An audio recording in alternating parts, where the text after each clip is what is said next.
Shalom, salam sejahtera untuk kita semua. Kami dari mahasiswa di AKN Manado, pasca sarjana dengan program studi pendidikan agama Kristen. Pada saat ini kami akan melakukan presentasi mengenai topik teknik pengumpulan data kualitatif dan teknik pengumpulan data kuantitatif dengan dosen pengampu yaitu Bapak Profesor Beni Benilang, dan kami sebagai peserta presentasi dengan saya Marco Jendrilengke, dengan saya Binan Immanuel Kola. demikian. Oke, yang pertama saya akan menjelaskan tentang angket kuesioner. Kuesioner merupakan teknik pengumpulan data di mana mengisi pertanyaan atau pernyataan. Kemudian setelah diisi dengan lengkap mengembalikan kepada peneliti. Larry Christensen tahun 2024 in a participant responder. Kuesioner merupakan instrumen untuk pengumpulan data di mana partisipan atau responden mengisi pertanyaan atau pernyataan yang diberikan oleh peneliti. Peneliti dapat menggunakan kuesioner untuk memperoleh data yang terkait dengan pemikiran, perasaan, sikap, kepercayaan, nilai persepsi, kepribadian, dan perilaku dari responden. Dalam kata lain, para peneliti dapat melakukan pengukuran bermacam-macam karakteristik dengan menggunakan kuesioner. Kuesioner merupakan teknik pengumpulan data yang dilakukan dengan cara memberi seperangkat pernyataan atau pernyataan tertulis kepada responden untuk dijawabnya. Kuesioner merupakan teknik pengumpulan data yang efisien bila peneliti tahu dengan pasti variabel yang akan diukur dan tahu apa yang bisa diharapkan dari responden. Selain itu, kuesioner juga cocok digunakan bila jumlah responden cukup besar dan tersebar di wilayah yang luas. Kuesioner dapat berupa pertanyaan, pernyataan, tertutup atau terbuka, dapat diberikan kepada responden secara langsung atau dikirim melalui pos atau internet. Bila penelitian dilakukan pada lingkup yang tidak terlalu luas, sehingga kuesioner dapat diantarkan langsung dalam waktu tidak terlalu lama, maka pengiriman angket kepada responden tidak perlu melalui pos. Dengan adanya kontak langsung antara peneliti dengan responden akan menciptakan suatu kondisi yang cukup baik sehingga responden dengan sukarela akan memberikan data objektif dan cepat. UMA Sekran tahun 1992 mengemukakan beberapa prinsip dalam penulisan kuesioner angket sebagai teknik pengumpulan data, yaitu prinsip penulisan, pengukuran, dan penampilan fisik. Yang pertama, prinsip penulisan angket. Prinsip ini menyangkut beberapa aspek, yaitu isi dan tujuan pertanyaan, bahasa yang digunakan mudah, pertanyaan tertutup terbuka, negatif positif, pertanyaan tidak mendua, tidak menanyakan hal-hal yang sudah lupa, pertanyaan tidak mengarahkan panjang pertanyaan, dan urutan pertanyaan. Yang pertama, A. Isi dan tujuan pertanyaan. Yang dimaksud di sini adalah apakah isi pertanyaan tersebut merupakan bentuk pengukuran atau bukan. Kalau berbentuk pengukuran, maka dalam membuat pertanyaan harus teliti. Setiap pertanyaan harus menggunakan skala yang tepat dan jumlah item yang mencukupi untuk mengukur variabel yang diteliti. Selanjutnya, D. Bahasa yang digunakan. Bahasa yang digunakan dalam penulisan kuesioner angket harus disesuaikan dengan kemampuan berbahasa responden. Kalau sekiranya responden tidak dapat berbahasa Indonesia, maka angket jangan disusun dengan bahasa Indonesia. Jadi, bahasa yang digunakan dalam angket harus memperhatikan jenjang pendidikan responden, keadaan sosial budaya, dan frame of reference dari responden. Selanjutnya, C. Tipe dan bentuk pertanyaan. Tipe pertanyaan dalam angket dapat terbuka atau tertutup. Kalau dalam wawancara terstruktur dan tidak terstruktur, dan bentuknya dapat menggunakan kalimat positif atau negatif. Pertanyaan terbuka adalah pertanyaan yang mengharapkan responden untuk menuliskan jawabannya berbentuk uraian tentang sesuatu hal. Contohnya, Bagaimanakah tanggapan Anda terhadap iklan-iklan di TV saat ini? Sebaliknya, pertanyaan tertutup adalah pertanyaan yang mengharapkan jawaban singkat atau mengharapkan responden untuk memilih salah satu alternatif jawaban dari setiap pertanyaan yang telah tersedia. Setiap pertanyaan angket yang mengharapkan jawaban berbentuk data nominal, ordinal, interval, dan ratio adalah bentuk pertanyaan tertutup. Pertanyaan tertutup akan membantu responden untuk menjawab dengan cepat dan juga memudahkan peneliti dalam melakukan analisis data terhadap seluruh angket yang telah terkumpul. Pernyataan dalam angket perlu dibuat kalimat positif dan negatif agar responden dalam memberikan jawaban setiap pertanyaan lebih serius dan tidak mekanistis. Selanjutnya, pertanyaan tidak mendua. Setiap pertanyaan dalam angket jangan mendua, double barreled, sehingga menyulitkan responden untuk memberikan jawaban. Contohnya, bagaimana pendapat Anda tentang kualitas dan kecepatan pelayanan KTP? Ini adalah pertanyaan yang mendua karena menanyakan tentang dua hal sekaligus, yaitu kualitas dan harga. Sebaiknya pertanyaan tersebut dijadikan menjadi dua, yaitu bagaimana kualitas pelayanan KTP, bagaimana kecepatan pelayanan. Selanjutnya, tidak menanyakan yang sudah lupa. Setiap pertanyaan dalam instrumen angket sebaiknya juga tidak menanyakan hal-hal yang sekiranya responden sudah lupa atau pertanyaan yang memerlukan jawaban dengan berpikir berat. Contohnya, bagaimanakah kinerja para penguasa di Indonesia 30 tahun yang lalu? Menurut Anda, bagaimanakah cara mengatasi krisis ekonomi saat ini? Kecuali penelitian yang mengharapkan pendapat para ahli, kalau misalnya umur responden baru 25 tahun dan pendidiknya rendah, maka akan sulit memberikan jawaban. Selanjutnya, pertanyaan tidak menggiring. Pertanyaan dalam angket sebaiknya juga tidak menggiring ke jawaban yang baik saja atau ke yang jelek saja. Misalnya, bagaimanakah kalau bonus atas jasa pelayanan ditingkatkan? Jawaban responden tentu cenderung akan setuju. Bagaimanakah prestasi kerja Anda dalam setahun terakhir ini? Jawabannya akan cenderung baik. Selanjutnya, panjang pertanyaan. Pertanyaan dalam angket sebaiknya tidak terlalu panjang sehingga akan membuat jenuh responden dalam mengisi. Bila jumlah variabel banyak sehingga memerlukan instrumen yang banyak, maka instrumen tersebut dibuat bervariasi dalam penampilan, model skala pengukuran yang digunakan, dan cara mengisinya disarankan empirik. Jumlah pertanyaan yang memadai adalah antara 20 sampai 30 pertanyaan. Selanjutnya, urutan pertanyaan. Urutan pertanyaan dalam angket dimulai dari yang umum menuju ke hal yang spesifik, atau dari yang mudah menuju ke hal yang sulit, atau diacak. Hal ini perlu dipertimbangkan karena secara psikologis akan mempengaruhi semangat responden untuk menjawab. Kalau pada awalnya sudah diberi pertanyaan yang sulit atau yang spesifik, maka responden akan patah semangat untuk mengisi angket yang telah mereka terima. Urutan pertanyaan yang diacak perlu dibuat bila tingkat kematangan responden terhadap masalah yang ditanyakan sudah tinggi. Prinsip pengukuran angket yang diberikan kepada responden adalah merupakan instrumen penelitian yang digunakan untuk mengukur variabel akan diteliti. Oleh karena itu, instrumen angket tersebut harus dapat digunakan untuk mendapatkan data yang valid dan reliable tentang variabel yang diukur. Supaya diperoleh data penelitian yang valid dan reliable, maka sebelum instrumen angket tersebut diberikan pada responden, maka perlu diuji validitas dan reliabilitasnya terlebih dulu.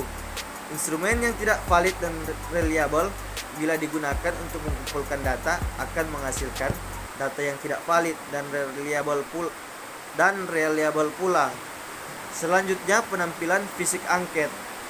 Penampilan fisik angket sebagai alat pengumpulan data akan mempengaruhi responden atau keseriusan responden dalam mengisi angket. Angket yang dibuat di kertas buram akan mendapat respon yang kurang menarik bagi responden bila dibandingkan angket yang dicetak dalam kertas yang bagus dan berwarna, tetapi angket yang dicetak di kertas yang bagus dan berwarna akan menjadi mahal. Selanjutnya kita akan membahas tentang metode tes. Tes merupakan metode pengumpulan data penelitian yang berfungsi untuk mengukur kemampuan seorang. Tes dapat digunakan untuk mengukur kemampuan yang dimiliki respon jawaban benar atau salah. Jawaban benar akan mendapat skor dan jawaban salah tidak mendapat skor. Dengan demikian, hasil pengukuran dengan menggunakan tes termasuk kategori data kuantitatif. Ada berbagai macam kemampuan yang dapat diukur dengan menggunakan tes. Bidang ilmu psikologi banyak yang mengembangkan tes kemampuan ini untuk mengukur inteligensi, bakat, minat, dan kepribadian. Dalam bidang pendidikan, tes biasa digunakan untuk mengukur prestasi belajar dan kompetensi kejuruan. Prestasi belajar dapat diukur dengan berbagai macam jenis tes, yaitu tes tertulis, tes lisan, dan tes unjuk kerja berdasarkan bentuk jawabannya. Tes prestasi belajar terdiri atas objektif tes dan subjektif tes. Objektif tes itu sendiri terdiri dari tes dengan jawaban pilihan ganda, benar, salah, dan menjerokan. Penggunaan tes dalam penelitian tergantung pada variabel yang diukur. Kadang-kadang peneliti tidak perlu mengembangkan perangkat tes sendiri, tetapi tinggal memanfaatkan perangkat tes yang sudah dikembangkan oleh lembaga pengujian. Namun, untuk mengukur pengetahuan tentang variabel yang spesifik, misalnya pengetahuan tentang gizi, alat kontrasepsi, metode kerja, dan lain-lain, peneliti sering harus mengembangkan perangkat soal tes sendiri. Tes memiliki keunggulan karena dapat menghasilkan skor yang objektif bila menggunakan objektif tes. Hasil pengukuran lebih akurat karena soal tes yang baik sudah melewati proses pengujian yang berulang-ulang. Tes memiliki kelemahan karena hanya mengukur satu aspek data, memerlukan jangka waktu yang panjang dalam pembuatannya, dan hanya mengukur keadaan subjek penelitian pada saat tes itu dilakukan. Cara pengembangan tes dibahas secara lebih mendalam pada bab Research and Development. Selanjutnya, metode non-test. Metode pengumpulan data dan non-test mengandung pengertian jika ada jawaban yang benar atau salah. Metode pengumpulan data ini biasa digunakan untuk mengukur pendapat, opini, sikap, motivasi, kinerja, dan lain-lain. Respon yang diberikan oleh subjek penelitian dapat diberi skor, tetapi skor tersebut tidak digunakan untuk memberi nilai benar atau salah. Respon subjek penelitian dapat dikategorikan pada skala positif atau negatif, muncul atau tidak muncul, baik atau kurang baik, dan sesuai atau tidak sesuai.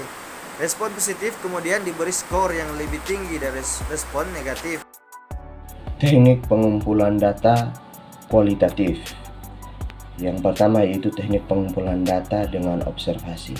Ada beberapa pengertian observasi menurut para ahli. Di antaranya adalah Nasution. Ia berpendapat bahwa observasi adalah dasar semua ilmu pengetahuan. Para ilmuwan hanya dapat bekerja dengan berdasarkan data yang diperoleh melalui observasi. Yang kedua, yaitu Marshall, menyatakan bahwa melalui observasi, peneliti belajar tentang perilaku dan makna dari perilaku tersebut. Yang ketiga, yaitu Sanavia Faisal, mengklasifikasikan observasi menjadi observasi partisipasi, observasi secara terang-terangan, observasi secara tersamar, dan observasi yang tidak terstruktur. Yang terakhir yaitu Spradley, membagi observasi berpartisipasi menjadi 4, yaitu pasif partisipasi, moderat partisipasi, aktif partisipasi, dan komplit partisipasi. Macam-macam observasi sebagai berikut. Yang pertama yaitu observasi partisipatif. Dalam observasi partisipatif, pada penelitian dengan metode kualitatif, peneliti juga terlibat dengan kegiatan sehari-hari orang diamati sebagai sumber data. Observasi partisipatif digolongkan menjadi 4 sebagai berikut. Yang pertama, partisipasi pasif. Dalam hal partisipasi pasif, peneliti tidak terlibat dengan pekerjaan yang dikerjakan oleh orang yang diamati, tetapi peneliti hanya datang di tempat kegiatan orang yang diamati. Yang berikutnya, yang kedua, yaitu partisipasi moderat. Dalam hal partisipasi moderat, peneliti dalam mengumpulkan data terlibat dalam beberapa kegiatan yang dilakukan oleh orang yang diamati, akan tetapi tidak semuanya. Terdapat keseimbangan antara keberadaan peneliti baik menjadi orang luar maupun menjadi orang dalam. Yang ketiga yaitu partisipasi aktif. Observasi ini peneliti ikut melakukan apa yang dilakukan oleh narasumber, tetapi belum sepenuhnya lengkap. Yang berikutnya yaitu partisipasi lengkap. Dalam observasi ini, peneliti terlibat sepenuhnya terhadap apa yang dilakukan. Sumber data untuk melakukan pengumpulan data. Peneliti dalam hal ini tidak kelihatan kalau sedang melakukan penelitian. Yang kedua yaitu observasi terus terang atau tersamar. Dalam melakukan penelitian, pengumpulan data menyatakan terus terang kepada sumber data bahwa yang bersangkutan sedang melakukan penelitian. Orang yang dijadikan sumber data sudah mengetahui sejak awal sampai akhir aktivitas peneliti. Yang ketiga yaitu observasi tak berstruktur. Observasi tidak berstruktur adalah observasi yang tidak dipersiapkan secara sistematis tentang apa yang akan diobservasi. Karena peneliti belum mengetahui secara pasti tentang apa yang akan diamati dan fokus penelitian belum jelas. Dalam melakukan pengamatan, peneliti tidak menggunakan instrumen yang telah baku, tetapi hanya menggunakan rambu-rambu pengamatan. Yang kedua, mengenai teknik pengumpulan data dengan wawancara. Wawancara dalam penelitian kualitatif digunakan untuk melakukan penelitian pendahuluan atau untuk mengetahui hal-hal dari responden lebih mendalam. Langkah-langkah wawancara. Yang pertama yaitu menetapkan kepada siapa wawancara dilakukan. Yang kedua, menyiapkan pokok-pokok masalah yang akan menjadi bahan pembicaraan. Yang ketiga, mengawali atau membuka alur wawancara. Yang keempat, melangsungkan alur wawancara. Yang kelima, mengkonfirmasikan ikhtisar hasil wawancara dan mengakhirinya. Yang keenam, menuliskan hasil wawancara ke dalam catatan lapangan. Yang ketujuh, mengidentifikasi tindak lanjut hasil wawancara yang telah diperoleh. Jenis-jenis pertanyaan dalam wawancara. Pertama yaitu pertanyaan yang berkaitan dengan pengalaman. Digunakan untuk mengetahui pengalaman yang telah dialami oleh informan dalam hidupnya. Yang kedua, itu pertanyaan yang berkaitan dengan pendapat. Digunakan untuk mengetahui pendapat informan. Yang ketiga, pertanyaan yang berkaitan dengan perasaan. Digunakan untuk mengungkapkan perasaan informan. Yang keempat, pertanyaan tentang pengetahuan. Digunakan untuk mengetahui pengetahuan informan terhadap suatu kasus atau peristiwa. Yang kelima yaitu pertanyaan yang berkaitan dengan indera. Digunakan untuk mengungkapkan data atau informasi karena informan melihat, mendengar, meraba dan mencium suatu peristiwa. Yang keenam, pertanyaan yang berkaitan dengan latar belakang atau demografis. Digunakan untuk mengungkapkan latar belakang subjek yang meliputi status sosial, ekonomi, pendidikan, asal-usul, tempat tanggal lahir, usia, pekerjaan, dan lain-lain. Alat-alat wawancara. Supaya hasil wawancara dapat terekam dengan baik, diperlukan alat-alat wawancara seperti buku catatan, tape cord atau perekam suara, dan kamera. Mencatat hasil wawancara. Hasil wawancara segera dicatat setelah selesai melakukan wawancara, agar tidak lupa atau bahkan hilang. Pewawancara perlu melakukan rangkuman yang lebih sistematis terhadap hasil wawancara. Yang ketiga, yaitu teknik pengumpulan data dengan dokumen. Dokumen merupakan catatan peristiwa yang sudah berlalu. Dokumen bisa berbentuk tulisan, gambar-gambar, atau karya-karya monumental dari seseorang. Tetapi dokumen tidak semua memiliki kredibilitas yang tinggi. Contoh foto terkadang tidak mencerminkan keadaan aslinya. Yang keempat yaitu teknik pengumpulan data dengan triangulasi. Triangulasi merupakan teknik pengumpulan data yang bersifat menggabungkan dari berbagai pihak teknik pengumpulan data dan sumber data yang telah ada. Dalam triangulasi, peneliti mengumpulkan data sekaligus menguji kredibilitas. Triangulasi terdiri dari yang pertama, yaitu triangulasi teknik, yaitu peneliti menggunakan teknik pengumpulan data yang berbeda untuk mendapatkan data dari sumber yang sama. Yang kedua yaitu triangulasi sumber, yaitu untuk mendapatkan data dari sumber yang berbeda-beda dengan teknik yang sama.